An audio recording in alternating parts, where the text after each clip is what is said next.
in order to do really well in some kind of artistic endeavor, there's sacrifice involved. Oh, you know what I mean? Yeah, it's always, like you can't have your cake and eat it. It's just impossible. It's what we're doing. Come and check it out. It's what we're all about. 561 Music. Welcome to 561 Music. My name's Ben, and I am back in town, having been in England. And I don't know if any of you guys have been to England. I know some of you guys have because sometimes my mum and dad listen to the show, so they've been to England. They're still in England. But yeah, I had a wonderful time. It's beautiful weather over there, and it's suspiciously too good weather over there. So, you know, when it's sort of like really nice out, but then you're just like, yeah, but the oceans are rising, you know, that kind of feeling. I don't know, man. It's always just hot here. Yeah, it was pretty much as hot as it is in Florida, if you can believe it. So usually at this point, I sort of talk about the gigs we played over the weekend, but I have played no gigs because I've been relaxing in England. One of the things that I did was I didn't use social media for a week, and I didn't watch any news for a week, which I haven't done in a gazillion years. And I have to say, you should do it one day. Just take 1 week. It was wonderful. It was a game changer. Got to recalibrate. All right, so there's no Hector today, which is a terrible shame, as it was just him last week, and I was hoping it would be both of us today, but sadly not. He's having some kind of difficulty with work, so let's all think of Hector and send him love. But yeah, we have Like Harvey with us this week. How's it going, guys? Pretty good. Great. How are you? Yeah, very well, thanks. And it's Red, Abby, and Harvey. Is that right? Mm-hmm. Yep. Excellent. So you guys are from Lake Worth? Yep. Yeah. Yeah, I spend a lot of time in Lake Worth. It's one of my So do we. favorite places. And really, you know, when it comes to music and stuff, especially original music, it's like it's the best place around there. Yeah. It's a fun spot, man. I love Yeah. Lake Worth. Do you guys all live in Lake Worth? Yeah. Yeah. I live in Wellington. But We actually live. Close enough. She lives in Lake Worth. Yeah. Yeah. We live like We- a 5 minutes Sure. away from each other. I could throw a rock at Derek's house. Yeah. Okay, yeah, cool. I will Nice be later, one. actually. So how long's the band been going? So we started the band. So originally it was Abby and I. We started the band in 2019 with one of our other friends. Mm-hmm. And he left the band in like 2021, I think. But Did you say 2018? 2019? 2019. okay. Yeah. So we were just doing like cover music really, and just trying to It get wasn't a- even called Like Harvey, right? No, Yeah. What no. was we were Uh, called Is it called TV Like Abby? Slumber. we started off Yeah. on TV Slumber. Like TV Abby. slumber party. Like Yeah, we were TV Slumber.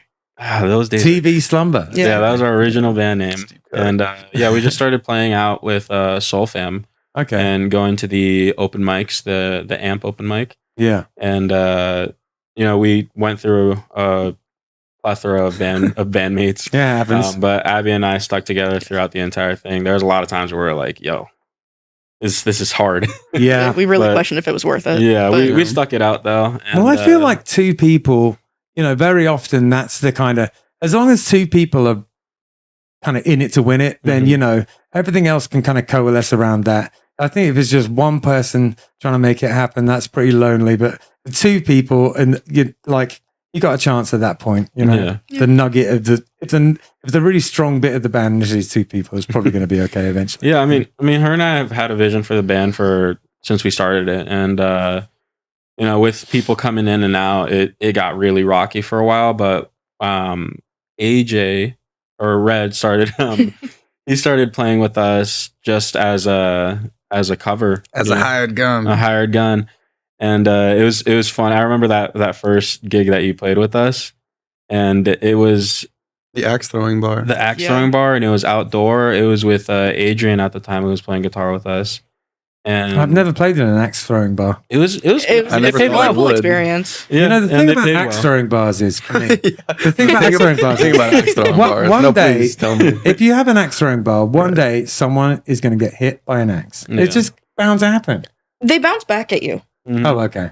Like, I'm sure they sorry. got For some insurance. reason, I They got thought you said they bounce contingencies off you. and form. No, Okay. they'll like bounce back. So I mean, it does get kind of scary. Yeah, Depending someone on, must have like, been hit by an axe at some point. I don't know. I know they got we were waivers. there. I I never don't threw think. one But you have to sign a axe. waiver. so Yeah. Oh, gotcha. Yeah. It's on you. Yeah. The I guess. dismemberment waiver. But yeah, once we got Red in there, we were trying to like record some stuff and do like a a live session. And he was like, "Let me get my boy Renzo." Yeah, the Should be thing here." about me cool. is it's always, I mean, like I was telling you before we started with Justin, Lorenzo's been my friend. He's the other member of our band, like since I Yeah. was a kid, since like 8th grade. He also has like a wonderfully sort of romantic name. Oh yeah, Yes. no, he's the best. I love him. It's like my brother. Yeah. But like he was always like a package deal with me because like gigs weren't really coming out like that, like coming by. So he was like, you know, like I want to spice it up, but like the guitarist player position was like, you know, kind of in and out. So I was like, let's just bring him over. And as soon Yeah. as he showed up, we were just locked in. Yeah. Which That's I awesome. knew was gonna happen because I can read his mind. Yeah, On that's so stage. No, awesome. really, when we write music together, it's like No, I hear you. I've got electricity. some people like that in my life as well, and it's you know, when you get that musical brotherhood situation, system, man. Yeah. it's fantastic. Yeah, Renzo and Red joined in at the tail end of 2021, I believe. Yeah. Yeah, and since then we've just been playing shows, writing music together. That was a big thing. Well, for us. I think the Sunfest like application thing we did Yeah. really like locked it in because I called Lorenzo on the fly. I was like, "Yo, can you pull up and like show up and do this?" And he was like, "Sure." And he just showed up and like soloed over the song. Yeah. There wasn't any Nice. structure. Ended up being like parts we put into it, but like Yeah, you know, that's like the best call. Call somebody if you call somebody, they can show up and just kill it. Like you know, that's all you want. 100%. Yeah. yeah. It's like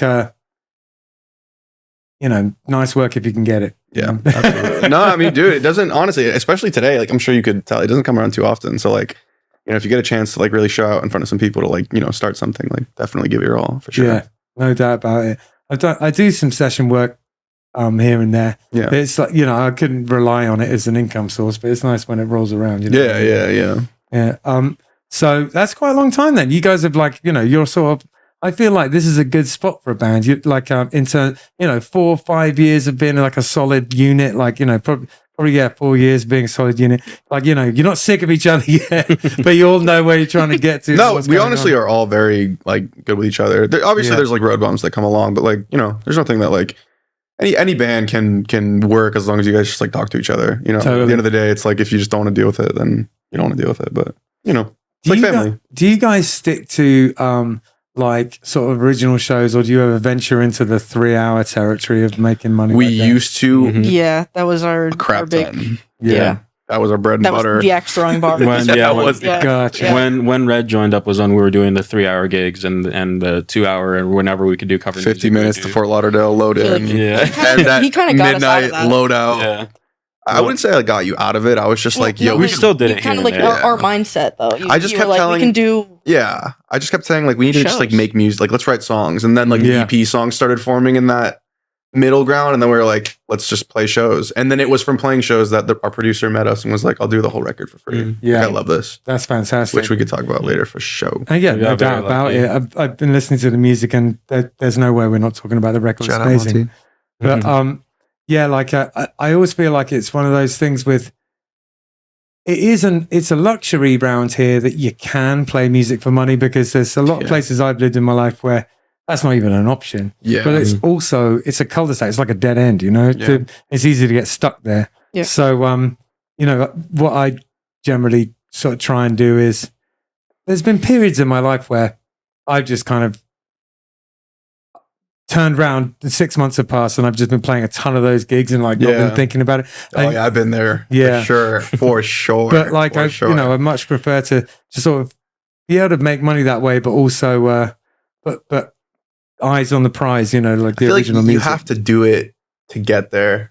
'Cause, like Yeah. when I was in college, like even with like not like when I wasn't playing with these guys, like that was all I did, like play bars. Yeah. Like you make so much money, but then you're like, oh man, but you also make so much money, so it's like, oh man, I know. it's like this circular cycle that It just is. never ends. It's the double O man. Yeah, dude. I mean, but you said it yourself. Like a lot of bands, like they do get into that, you know. And I feel like, you know, obviously security is important, but like if you really want to like do something, you have to like divert from that every now and Yeah. again and heavily invest in what you have. I think it's like anything, isn't it? You just got to not get stuck in your comfort zone. Yeah, you know, 100%. That's literally all there Like- is to it.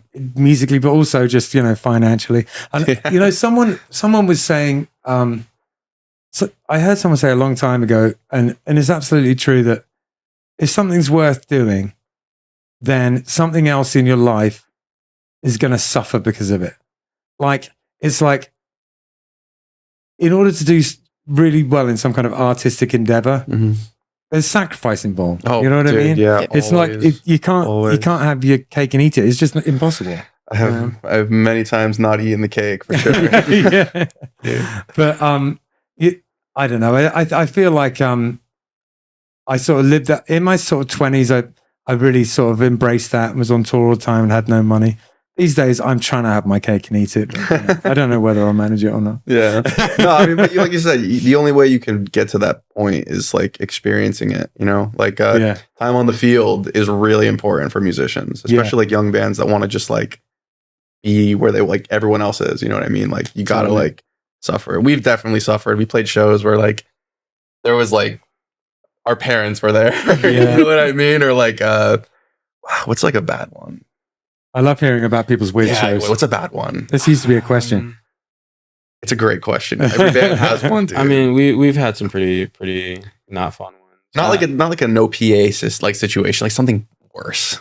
Once a pigeon landed on my head while I was playing. That's actually That's really cool. fucking That's cool. really Oh, sorry. Should I not like swear, Dakota by the way? leaving You can his swear. rocking Okay, chair at cool. home. Yeah, there was one time we got hired to play at this club, and there was when Dakota was playing with us. God, I wasn't a part of it. Just kidding. And it was like a Taylor Swift type like night or something like that. But we were hired to play for like 3 hours. We get there, Like, yeah, you unload got and 3 hours everything. of Taylor, right? Yeah. And then Dakota realizes he left his drum seat, so then RJ was playing with us, and he like drove all the way back to grab it, and we started an hour late. Our pay got cut tremendous. Like it was just it was terrible. Like the PA system was crapping out on us. It was a Yeah. rough show. Nothing like a long load into a bad sound check to Oh, Yeah, it's, for yeah, it's real. really bad. to a bad show. So And the people that were there watching us, they were just kind of like, "What's happening right now?" yeah.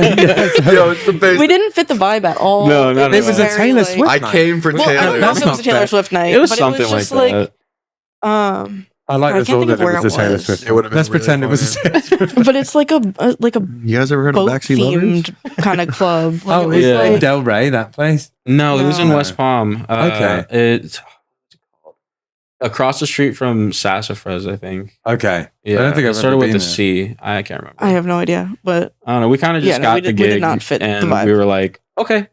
One thing Derek is always really good at was just like pulling up with like a bag of marbles of shows. You know what I mean? Where it's like, let's play here, let's do this, and let's do that. Yeah, and honestly, yeah. like back then, I was kind of a hater sometimes about it. And I know because like I specifically remember a while ago before the EP, Derek was like, let's play this kava bar. I was like, fuck no, I don't want to play. Like, you know, Sure. like I don't want to do that.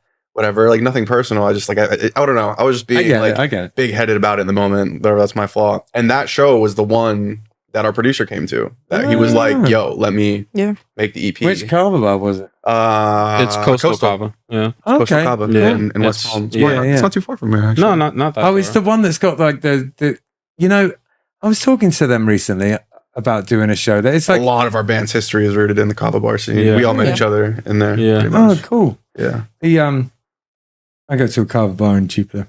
It's and they actually sponsor the show as well. Nice. It's crazy how like that just came out of nowhere. You know, like that whole Carver. Yeah, scene, yeah. you know? But dude, and like I said, blew up. I was kind of a non-believer at first of like the turnaround, but that show we played that night was like huge. Mhm. Like I was Yeah. like completely like fell back in my seat because I was like, yo, I should have like really believed in this more. You know what I mean? Yeah. Yeah. But you know, you live and you learn.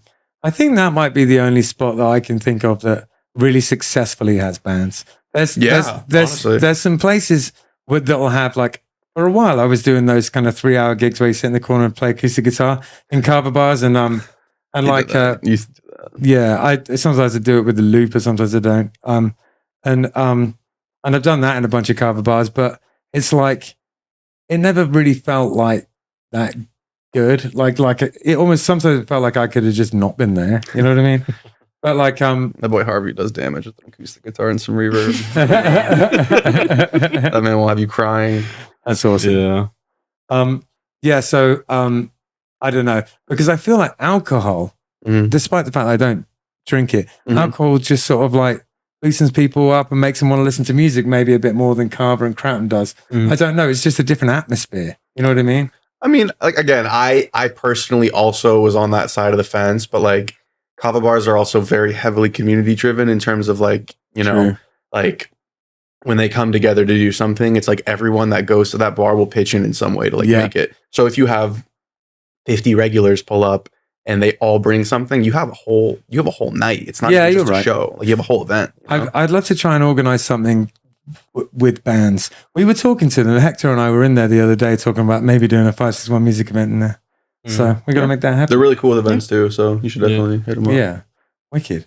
All right. So when it comes to like writing and recording, what's been the story there? Like how do you write? How do you go about writing songs? It's changed a lot, honestly. Yeah, it really has. Usually there. So, I mean, I've been writing my own songs for a long time, and none of them were ever like really good when I was first starting. Because I've been playing guitar for about 11 years, and I've just was holed in my room playing my acoustic guitar and writing really bad songs. It's when it got enchanted. Yeah. Once you enchanted it, once the You're the second guitarist on the show. I forget acoustic guitar, so it was like a little enchantment to it. Yeah. Fun fact: I've been to a lot of Hosier shows just because I love that man so much. Sure. Funny enough, I don't listen to him as much as I used to, but I saw him in 2018, 2019, and then again like last year. But I've met him 3 out of the 4 times I've seen him. Nice. And he was super nice each time.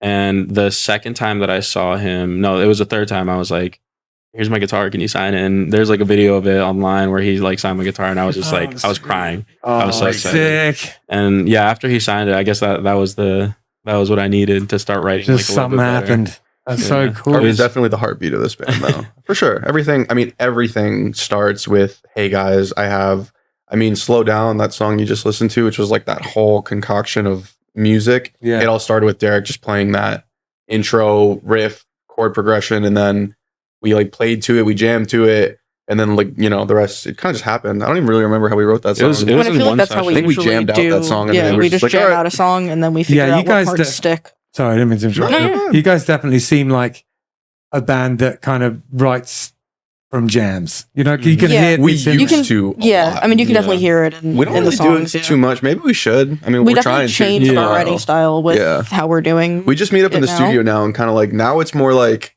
Derek has a voice memo and it'll be like guitar and vocals and stuff, and we'll throw it down and then we'll just start building on it, but like in like a studio kind of environment. But like we should definitely like shed some stuff out. We'll probably do it tomorrow, honestly. Well, one of the things I like about doing it that way is one of the problems with working with just from a DAW is you get locked into the grid, and it's like, there's nothing wrong with that sometimes. In fact, there's plenty of music that's like locked in the grid is fine, but good, amazing. But like, sometimes it's nice to look outside of that. And you guys are good enough to look outside of that. So, I kind of miss a good old jam though. Yeah. You get so locked into like building a career and identity as a musician and like being so serious. I only play drums, whether I'm like practicing for myself or like, practicing for one of our shows or for another artist. Like we used to just like meet up and get a little buzzed and all just like jam out and make songs. Sure. Yeah. Kind of overdue, honestly. Yeah, it is. You kind of get lost. You kind of get separated from that, like the older you get as a musician, I feel like, which is like sad. But one of the things that's nice about working here 3 days out of the week is that, I play a lot with people who are really just kind of starting out. Yeah. And, quite a lot of the time they want to jam, and so I get to jam still, which really makes me happy. You know? Just like, like the E jam, and then there's some kind of funky A jam, like all the classic ones that everyone did, where, we just start out and it's like their first few times of ever doing it. You just gotta kind of like do it and feel it, and then you can figure out how to structure it. Like, I mean, even with Justin, back when I was like a little kid, like playing over at his old studio, like you look very familiar, by the way. I'm not sure. It's confusing. I think we may have met. One of the first things he was saying to us when we were like kids is we were so like tight about everything, and he was like, "Yo, like, just chill, like, like just have fun with it. Like you guys already have like an idea of what you want. Like don't obsess over it so much. Just kind of like place yourself." I've never forgotten that kind of stuff. You know what I mean? Like, well, I'll tell you what, Justin is an excellent teacher. Justin has a way of communicating the things that are important about all aspects of like being in a band that it just really sinks in. Yeah. Oh, dude. Yeah. I absorbed so much from that. It was a very short period, but I learned a lot for sure. Yeah. And me and Lorenzo kept a lot of that stuff, like writing with each other and stuff after that. Yeah. Wicked. Yeah. No, I'm going to follow him to the ends of the earth. Really happy to be That's how we feel with this project. We're going to go until the wheels fall off. Literally. The wheels, the axles, the brakes. Yeah, I think that's been what's like nice about it is just like I've gotten asked like, what do you plan to do with the band? I'm like, take it as far as we can go. Keep moving it. That's it, man. You know, like and one of the things that one of my sort of mantras with that is just don't stop. Never stop. It's like something will happen. If you don't stop, something will happen. Literally, yeah. That's all you got to do is not stop. And like you know, Killbillies, which one of the bands that I'm in, really the main band that I have that's been going, it's been going for years and years, and you know, opportunities just present themselves, and you know, there'll be times when you're like, what are we doing? And then there'll be other times when it's like, oh my God, all this stuff's happening all around, you know, and there'll be like fallow periods and there'll be like periods where it's just really popping off. Just don't stop. Yeah. Not to glaze Harvey too much here, but I think for me, like, it was one of those things where I heard him sing one time, like 3 years ago, and I was like, oh, shit. I was like, okay. I was like, listen. And then right around the time I met him, he was like, yo, our drummer is like on his way out. And I was like, dude, like, let's just do something. And like, honestly, like, that's probably one of the biggest things that like keeps, I mean, like, not the only thing, but for me, like, you know, we're just like, I feel like we're so good, dude. Like, I feel like we have so much character and we continue to grow and we continue to like, I mean, if the EP is anything to go by, I would 100% agree. Oh, dude, the new stuff is way better, honestly. Actually, some of the songs on that record are kind of undeniable, but the new stuff is really cool. Like I said, we're kind of changing the sound a little bit because we love that boy, Bill. That Bill Murray, he hits every time. No, it's a thing of like, as the time has gone, we've all been kind of listening to different artists and getting inspiration from there. And it's changed a lot in how I want to sing now. You know, like my style of singing has always been like indie folk or indie rock. And now I'm wanting to get into that more of like just letting it out. That boy is hiding some firepower. Oh, wicked. We try to, and I want to get into that more. And it's hard. Just kidding. I took for granted a lot of like the emo songs that I like grew up with and whatnot, and the voices that I heard and hearing. It's always funny. It's sounded rock a bit more. I'm trying. Bring in the rock. I'm trying. He's got it though. That's the thing. It's like he does have it. He just has to channel it in the studio, and I'll get like the smallest sliver of like a yo. You could take that here, and we'll stop, and I'll be like, wait, do that again. Do it again. Yeah, my favorite.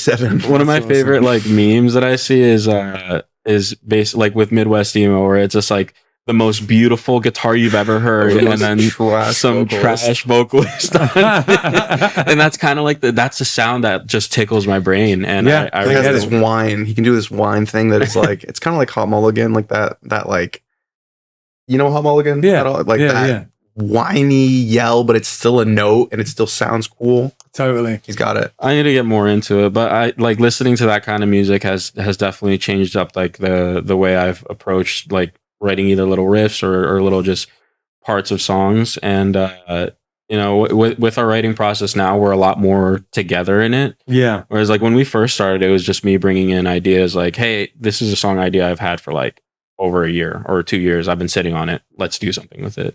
Gotcha. Like I think it was Inevitably Mopey was something that we had come up with a different drummer. Yeah. And it was like it was Alex. It was Alex, yeah. And we were like Alex Mota, bro. Oh my god. Bro.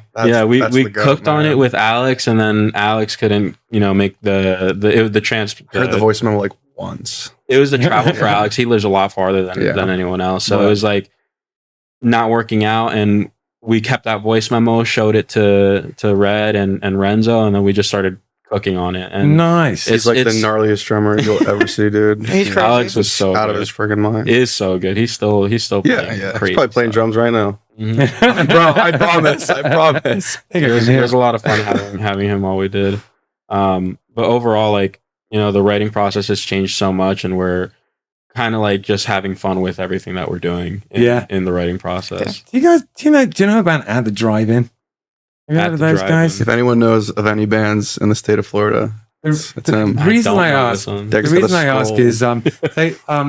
is because when you were talking about, like, I always feel like with that kind of Midwest emo and all that kind of thing that's kind of, you know, gotten big lately, is that At the Drive-In, they're sort of like proto that, and they're like kind of early version of that, and and they turned into the Mars Volta, but the Mars Volta is That's like crazy. Is like a completely different thing. That is a curveball. At the drive-in is more punk rock in a way, less like crazy, and Just casually turn into the Mars Volta. yeah. But you should check them out. Local I think you band or whatever. might be into it if you're into that kind of thing. I think you might be into them. I've listened to a lot of different music growing up. Like, it's ridiculous. Like, one of my favorite things that he gets will me be on like, is yo, listen to this song by Pickled Trash Can. And it's just like the crazy. No, it'll be like music like that, and then it gets to like the mainstream like emo bands that everyone else grew up with, and I'm like, I feel so bad because I'll know so many different bands, but I won't know like the super popular. I know ones. what you mean. You know, and there'll be like a Newfound Glory song where you're like, I don't. Yeah, exactly. And every time I go to an emo night, I'm like, dude, I'm so out of place. I love the music. I don't know who sings this though. No, it's literally like that. If it means a lot to you by A Day to Remember. I found out that he did another song today. Dude, we might have to fade right here. No, it's terrible. But then like the Mars Volta, like I know the Mars Volta. I know early stuff from the Divorce Prada. I know early stuff from August Burns Red. Yeah, I used to listen to a band called I Killed the Prom Queen. Like there's early stuff that I know of because of my older brother. My older brother. Well, I didn't know Attack actually. Yeah. Well, the good news is then that from this band. conversation, I know that you will definitely like At the Drive-In. So now, after this, I'm going to follow you around playing. Yes, please. In your speaker. Yeah, that's cool though, man. You got to listen to loads of different stuff, and that's what it's all about. You know, without being an elitist about it. You know, we were super indie for a long time though. Yeah. Super indie. A lot of Dayglow. That was all we listened to. A lot of Backseat Lovers. The band that we were really shaping our sound after, like when we first started, was the Brook and the Bluff. Right. Yeah. Okay. Which they're an amazing band. They're very melody driven. Joseph, the lead singer, has an incredible voice. And for a while, I was shaping my voice around They his. sound very similar. Early on. I feel like my voice He will deny it every time, but they sound very similar. Well, it's the dreamy grooves of that EP that I really just love, and it just puts me in mind of a lot of the stuff that I was listening to in the 2000s, and I just love it. I jokingly said that it's music to do Molly to, but what I meant by that, compliment, honestly. What I meant by that is it's like a lot of build-ups and dreamy soundscapes. Yeah, you really feel like your head's exploding a little bit. When you listen, and I think it sounds really, really awesome. Thanks, dude. So when it comes to like playing your instruments, did all of you guys take lessons, or how did that all work out? Like, did you start just playing at home or YouTube University, or did you have lessons? I took drum lessons under this guy named Christian Buckles. He's like an old jazz drummer. He's like almost 90 now. He's still alive too. Oh, that's cool. But I only went to him for like a little under a year. He taught me how to read like tablature, and like I was playing like Iron Maiden and stuff like that because like that's what I listened to as a kid. Sure. But after that, I was like completely on my own for sure. Gotcha. That guy's like, I still call him every now and again. He still answers. He's still like Christian Buckles. Dude, he's the goat. He's the real goat. I wouldn't play drums if it was Brown. That's a cool name. He's dope. What about you, Abby? I took super basic lessons, like just learning acoustic chords. No, on guitar. I started on guitar, but good. How's it going? I'll go. Yeah, I learned the basics, and then I just went on my own for a while. Yeah. And then I went to School of Rock. Right. I was there for a long time. I did house band. Yeah. Good times. I was there for a minute. I was never a School of Rock kid. It was just crazy. I feel like I was there for like back then. 6 I never years. went once. Yeah, there's a few people that over the years were there here at 561 Music, and we've made a new home over here and a bit of a different philosophy, and we're trying to over here we're just trying to focus on original music, pushing people in that direction, and the side benefit of doing that is that I get to write songs with kids personally, I guess, which is a lot of fun. Nice. I really enjoy that. Like, I'd happily write songs with anybody, and then record them too. But you get a kick out of it because you can see, like, when someone writes their first song, they're so proud of it. They want to get it up on that. And when we finished that EP, bro, it's quite a responsibility. So proud, dude. We were so stoked. It was like a high that I could not compare to anything else. Honestly. right? You can't stop, like, you just go on Spotify, you just see it, look at it and go, We would just meet up and listen to it. We would literally just meet up and listen to the songs. Like, Wicked. just hang out, listen to them. Yeah, man. I'm not surprised. It sounds sick.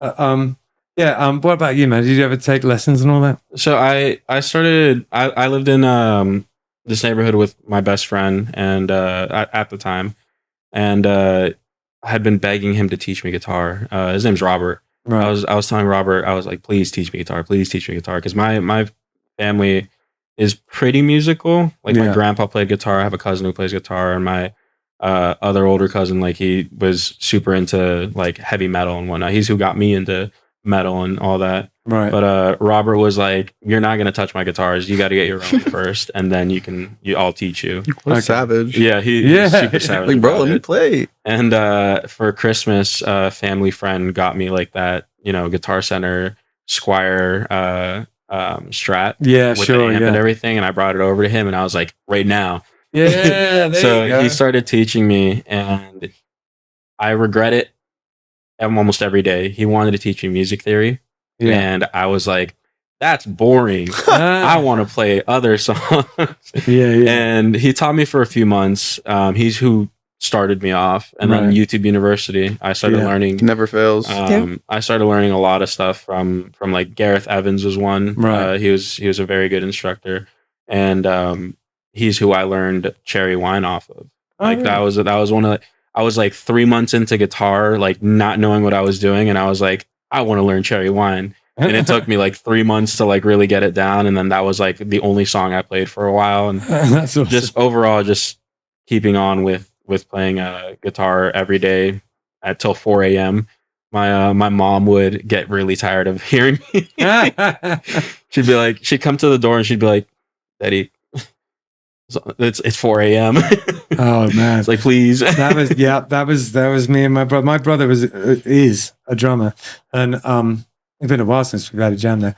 But back in the day, but in our teenage years, we used to play nonstop. Yeah, never ending, dude. Yeah. I would go to Lorenzo's house when we were in high school, and we would no AC, no fans, just hot garage, door closed, and just ripping for like 6 hours straight, and then we would just do it again the next day. I didn't have Wi-Fi in high school.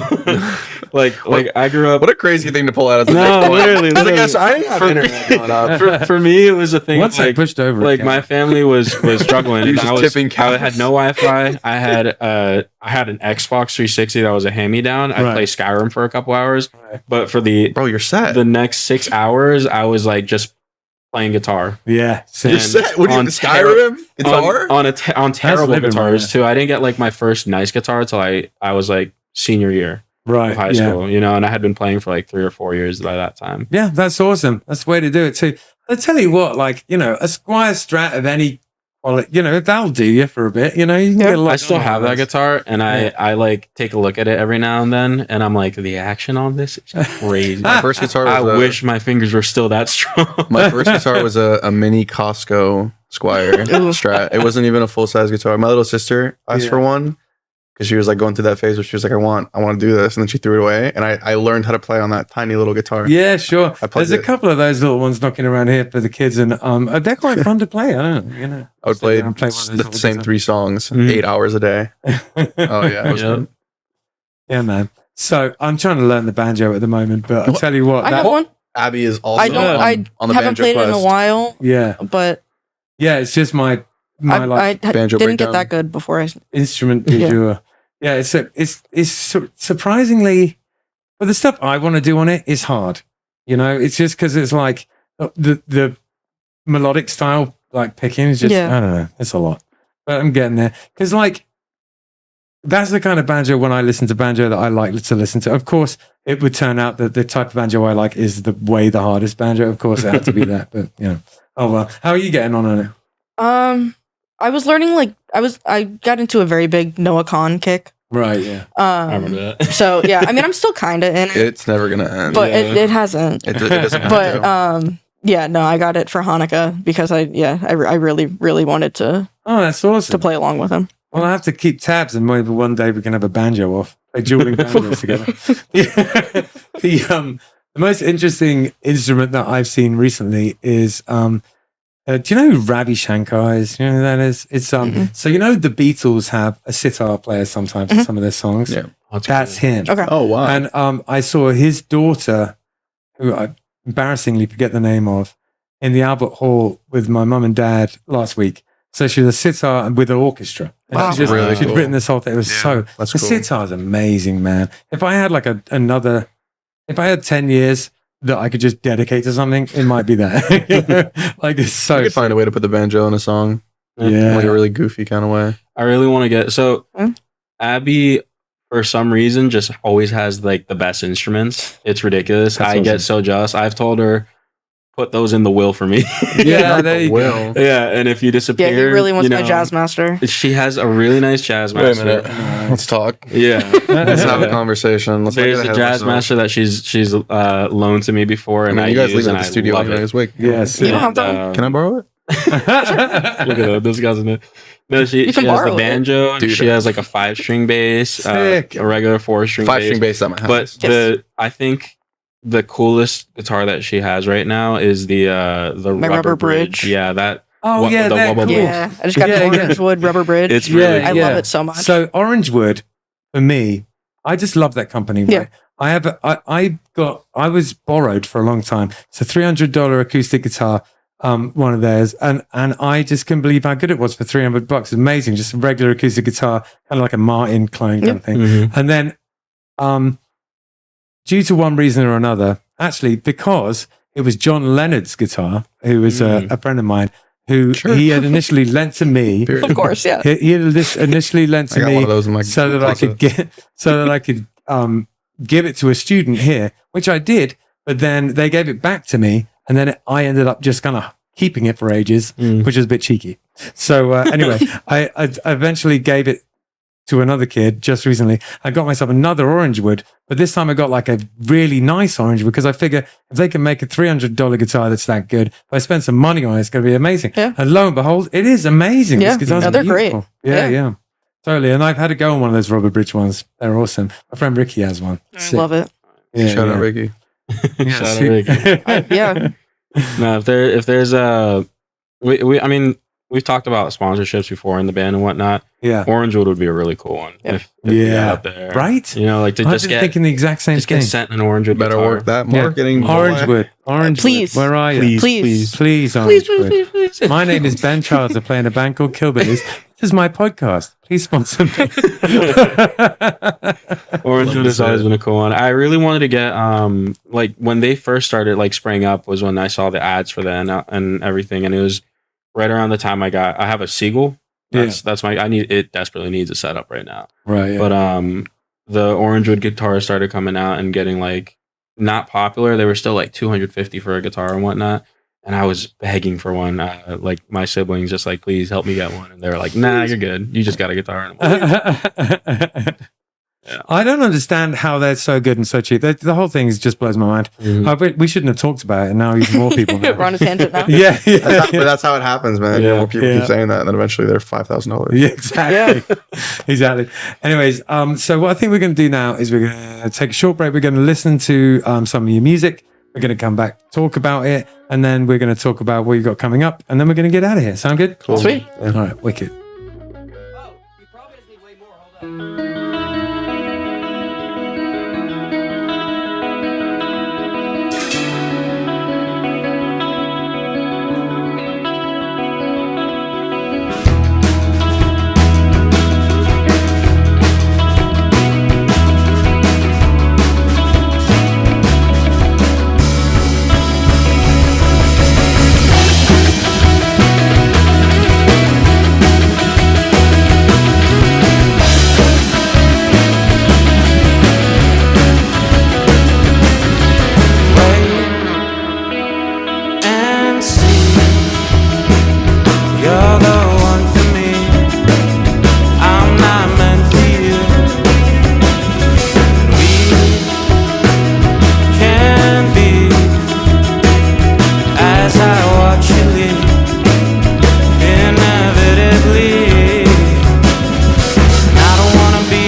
all for her.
That was nice.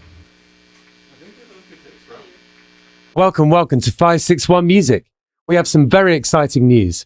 You may have noticed that the podcast is being hosted from a different place. That place is the 561 Music School and Studio. Justin Hucker has changed the name of his school from Live Music Community to 561 Music School and Studio.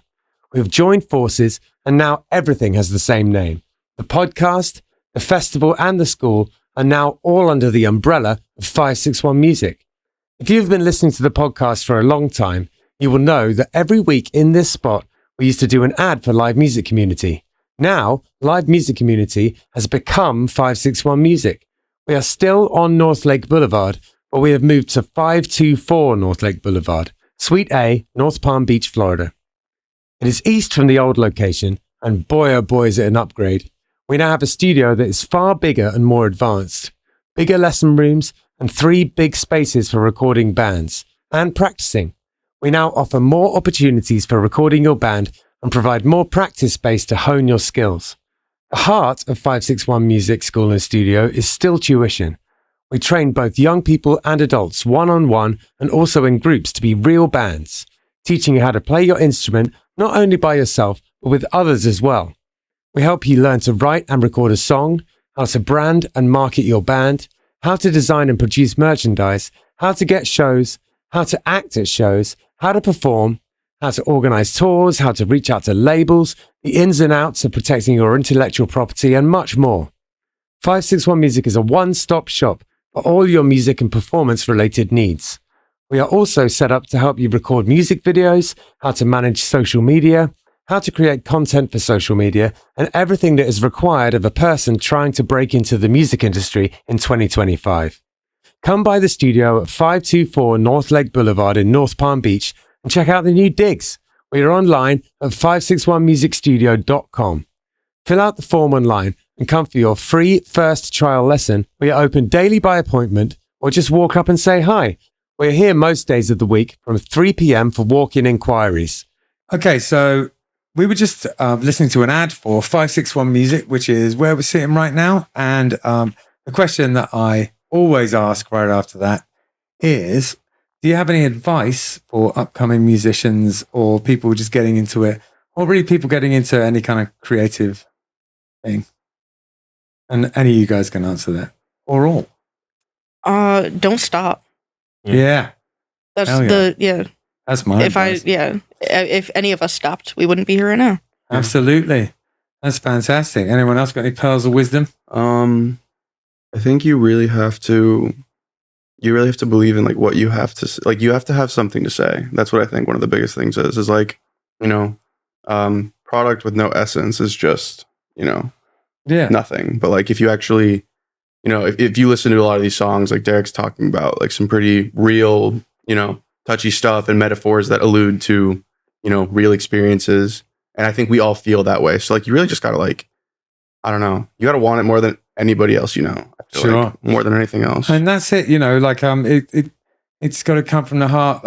Miles Davis said something about that where he's like, you know, it's not about the instrument, it's not about the notes played, it's about who's playing them, why they're playing it. Yeah. You just gotta believe in yourself, man. Yeah, totally. For me, it's always been a thing of balance. You know, I've worked two jobs for a long time, you know, just while doing the music stuff. And it got hard at times. There was times where I was working way more than I needed to. But continuing to still have passion for writing music, for playing music, you know, like playing live for me is an emotional outlet. That's like therapy. For sure. I get to let loose and really just like not just like sing these lyrics, but really feel the lyrics. You know, man. feel what we're singing. And, Absolutely. Finding a good balance and you know, we all got bills. We all have things that we have to pay for, and finding a good balance between work and music is ridiculously important. Absolutely, it is. It's not uncommon for me when I'm singing one of the songs I wrote for me to start crying when I'm up there, you know, like I really try and feel it too. You know? Absolutely. You should be feeling it more than anyone else in the room. Yeah. There's been a lot of times where you know, we play a show and right afterwards people are trying to like talk to us or talk to me, and I'm just like, the boy Derek emotional. I need a second. And I just go outside real quick, decompress, you know, like do what I got, and if I gotta let some tears out, I do it on stage, and then I do it afterwards as well. But when I'm talking to my friends, I'm like, hey, we're back. You know? Yeah, nice. Lock back in.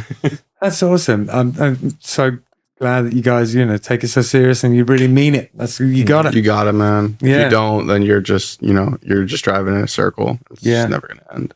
Totally. So, the video that we just watched of you guys, inevitably /Mopey at Succulent Sounds. Can you tell us a little bit about what that's all about? So, inevitably /Mopey was originally supposed to be two separate songs that transitioned into each other, right? And it was cheaper to just like do one song in that, and that's for me, a spectacular reason. Yeah, and for me, I had always wanted a song where it was like this/this. You know, there's a lot of songs where it's like a twofer. Yeah, and I was like, this is kind of perfect because they go really well into each other. So we worked out the transition and everything. And you know, one part, the first half of the song is about something completely different within the same genre. So sorry. And the second half of the song is just a different vibe, but also within the same, you know, kind of idea. Okay, cool. Yeah. And what would those ideas be exactly? So when I wrote the lyrics to Inevitably, it was during a time I was going through a sort of like situationship where it was like, I really want to be with this person. I really like this person. You know, she felt more so, I want to be with you too, but at the same time, I'm very scared and I'd rather not take that risk. Okay. And, you know, wait and see, you're the one for me. I forget my own lyrics sometimes, but you know, it's a thing of like of yearning. You know? Yeah, okay. If there's anything that Hosier has taught me, it's a common theme in our music. The whole romantic movement in the 19th century was basically just yearning. Yeah, that's like nothing like some yearning. Stays together. Group yearning. Trust me, I can yearn with the best of them. Group yearn sesh. Every time we get on stage.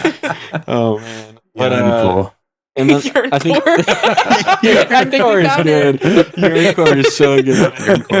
I think the second half was more so like the aftermath of it. You know, like I Yeah. can't remember what you said. It's all a blur. Okay, yeah. Just say again what you have meant. It's all for her. It's that type of like Okay, yeah, Yeah. I like that. The aftermath, looking back and just kind of trying to pick up the pieces and Yeah. figure it out. I think it was like Derek Harvey really wanted to like just try it again.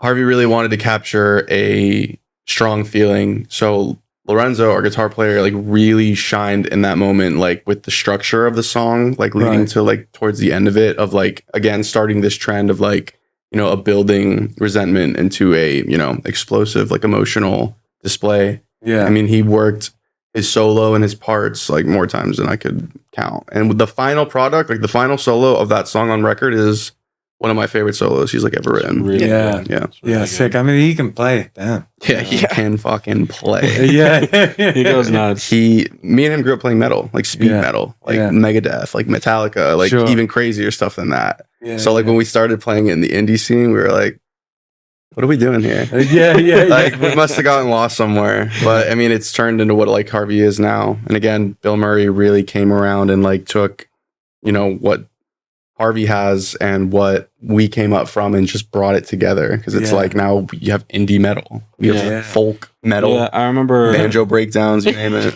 Like, what a time to be alive, dude. Yeah, about a year ago, maybe less than a year ago, I sent Red a voice memo, and I was just like, "This is like the first breakdown I've ever written," and like you know, Which there's song? such thing as in the Bill Murray type beat. Oh, We have a what's it called? We have a title where it's just Bill Murray type beat. Did we finish? Ah, that? so- No, we never finished it, but I didn't we think will. so.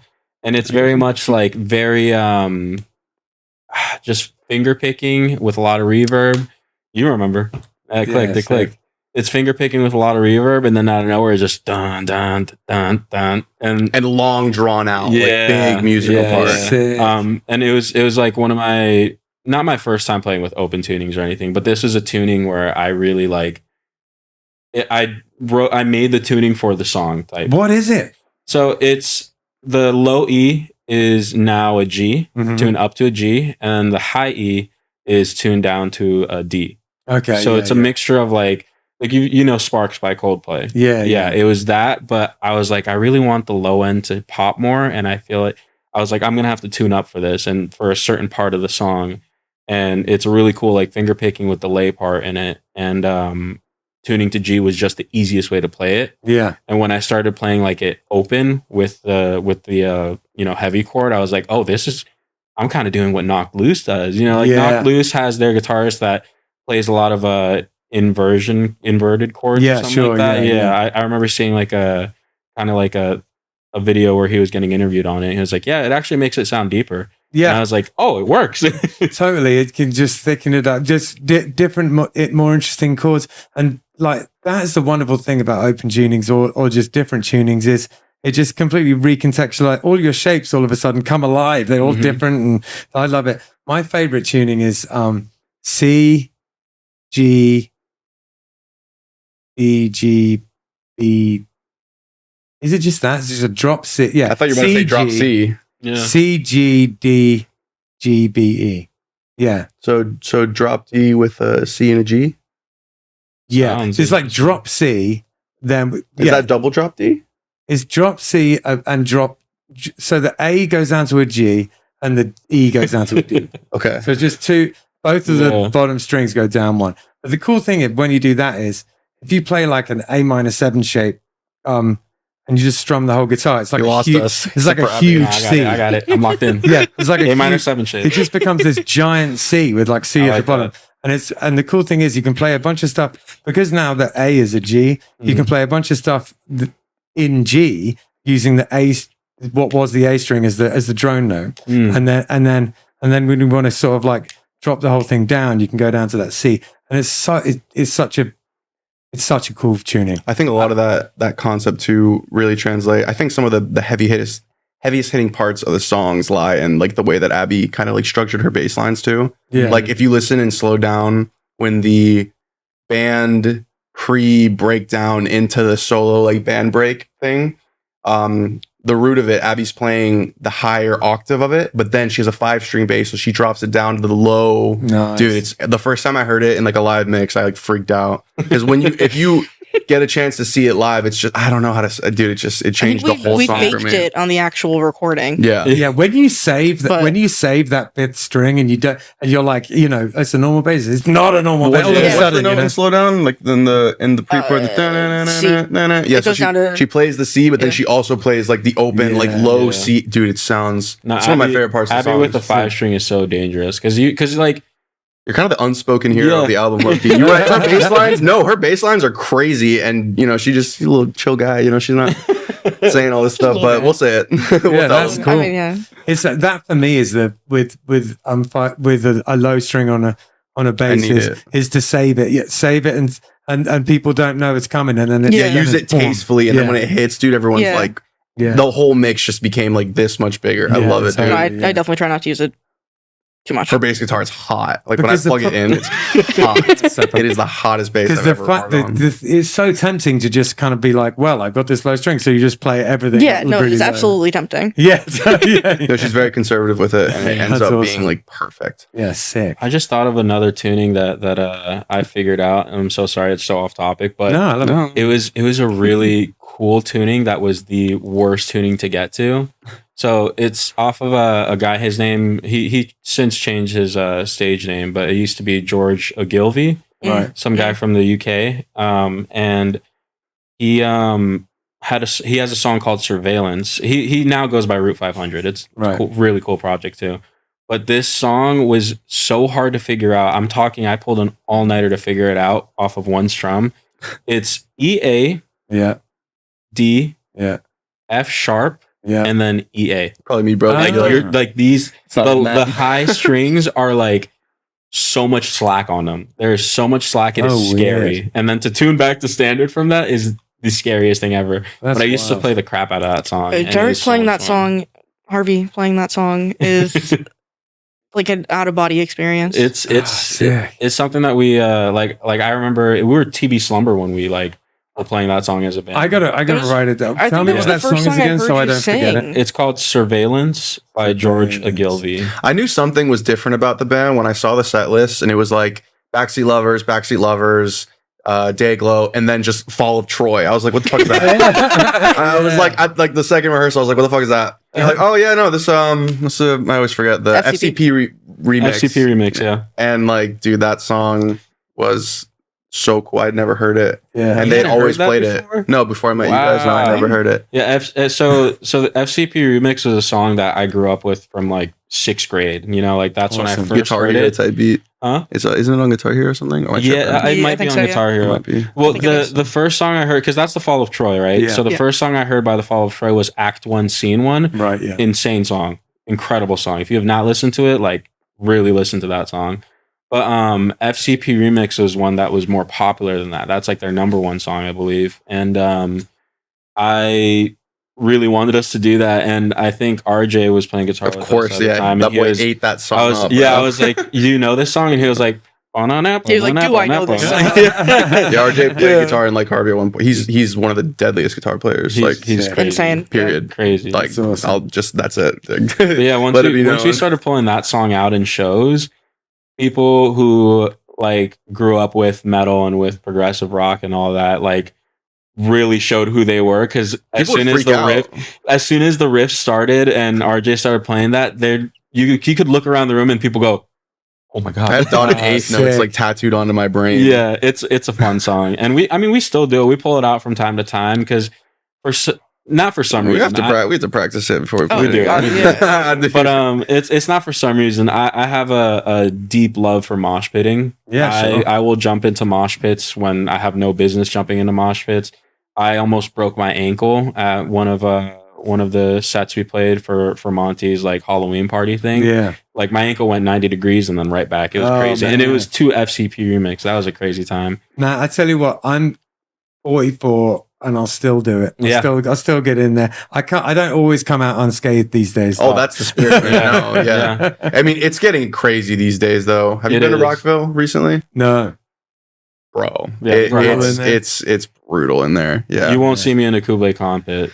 I was in it. I'm scared. I I love pitting, but there are also times where I'm like, I know my ankles and I know they can't. That boy got handle glass it. ankles for Yeah. real. It's I'm rough. too There's a scared. video on Kublai Khan's Instagram where you can see me getting thrown Yeah. over the front barricade and the security guard catches me. It's over a Sean Paul song. Oh, really? Yeah.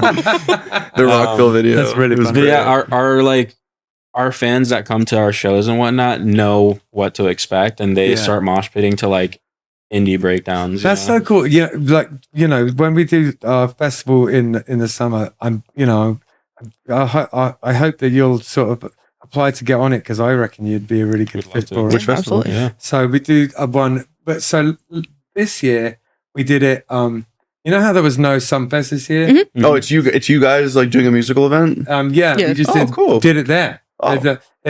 Like Wow. Oh, shit. it's the exact same spot on the exact same day, I'll take it. and we're doing it again next year. But next year, Very we- nice. All right, we'll talk. We're going to talk about that after this. oh For yeah, sure, yeah, for sure. Like I reckon you'd kill it at that. Yeah, But that'd be a it lot was of fun. it's basically it's not Sunfest because Sunfest is its own thing, but it's like in the same spot as them, Yeah. like on the same stage and everything. So I played Sunfest back in 23 with a different artist, but that was like Nice. one of the coolest things ever, dude. yeah, was that the one? Yeah, we played that one as Oh, well. really? Yeah, Killbillies did. Yeah, that's Nice. awesome. Yeah. Shout out Gav.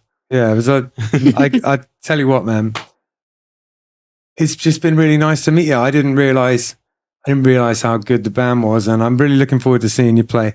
And I'm going to be Thanks, man. advocating to get you on our festival next year. Yeah, That's we- for damn sure. We got some shows upcoming too. We're doing some more like underground shows where we're like trying to.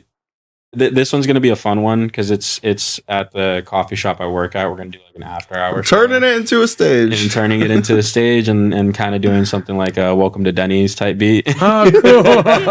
Silly That's gonna Goose? be a I fun didn't one. even think about It's like Silly Yeah. Goose. Yeah, it's gonna be a lot of fun. Sick. But we're trying to plan out some more shows throughout the end of the year to like Yeah, is there anything get back into We it. haven't sort played of in a reached that long we sort of time. reached Yeah, it's that been a point of the pod where it's like what's coming up. So is there anything else needs shouting out?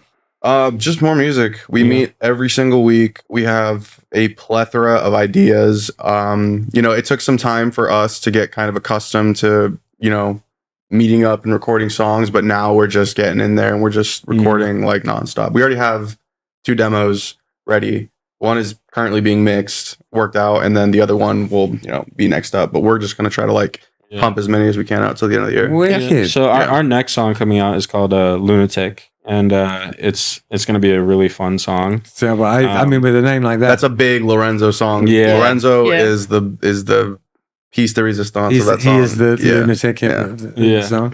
And He is the lunatic. I think we're projecting to like release it sometime next month. Yeah, hopefully September. If we go to the studio, Fingers crossed. Monty is mixing that for us, and we gotta get into the studio with him to go Yeah. over all of it. Wicked. But we're also shooting a music video at the end of August. Okay, and, cool. We do need extras for that too. So Oh, really? it'll be Yeah, Yeah, fun. if anyone wants to be in it, I'll DM show us. up Yeah. and be in a music video. it's gonna be would be yo, the dude, first come, time. pull up. Yeah. Yeah, It'll be a Come whole through. production. Like seriously, it's a sick. whole production. We are lucky that we get to work with Lunavision. It's our friend Lucy's project, and her and Sophia have been really gracious with their time and just their energy that they put into they work real what our hard. project It's is. hard. Excellent. And they've been doing like photo shoots with us. They have come up with like a whole music video idea with us and everything. And they're really putting in the energy for it. They've also got like the Fantastic. full crew for it. Like they've even like raised some money for our shoot and stuff Yeah. like that. Yes. Yeah. Yeah. Yeah, the thing They're really with, putting in the work. the thing with local music is it's also like Expensive. expensive, to Yeah. get the product that you really want. It is. There's a lot of It is. DIY stuff that you can do, but there are some times where you need the money. And Sure. they set up a GoFundMe, and within the first 24 hours, people like Hundreds of dollars. Dude. like crazy. donated to us, and we're like, whoa, That's People great. like us. like yeah. thanks, They That's the people really, really want great. something from us. yeah, You know, And that's we've got a whole team for that video, dude. It's gonna be like a whole thing. Yeah, it's I kinda think crazy. that a lot of people don't really fully understand that in the sense that, like, in order to make anything worthwhile, you got to put in a lot of time. Sure, you got to put in a lot of money. As Yeah. well. Yeah. There's no other way around it. There really isn't. Yeah. It's like either you've got to put it in, or someone has got to give it to you so you can put it in. Yeah. Yeah, no, It's literally. not like, and even if you got signed to some massive label or whatever, 99% of bands don't ever recoup. So it's basically just the same thing. Someone giving you a bunch of money. You don't want to start talking about industry and labels. You got 4 more hours. No, if there's one thing man. that having this band for this long has taught us is how important community is. Yeah, for It sure, is man. Oh, yeah. ridiculous. Hell yeah. I'm so glad you came on our podcast and you said that, because that's like, that's our whole thing. Yo, I mean, the this- hometown shows it's- out, bro. People pull up to our shows. It's crazy. Yeah, we've had like really packed out shows, but I mean, the shows are one thing, but it's just the love that people give us. The love Well, that I think it's people because you're show so us. nice. You're really very nice people, and the music is good as well. I if you got those two things, can't go wrong, can you? Yeah, no way. Nice one. All right, well, listen, let's get out of here. Thanks so much for coming on. Thank I you for appreciate having me. you. Thank you. Appreciate it. Peace. Take it by the scenes, it's what we're doing. Come and check it out, it's what we're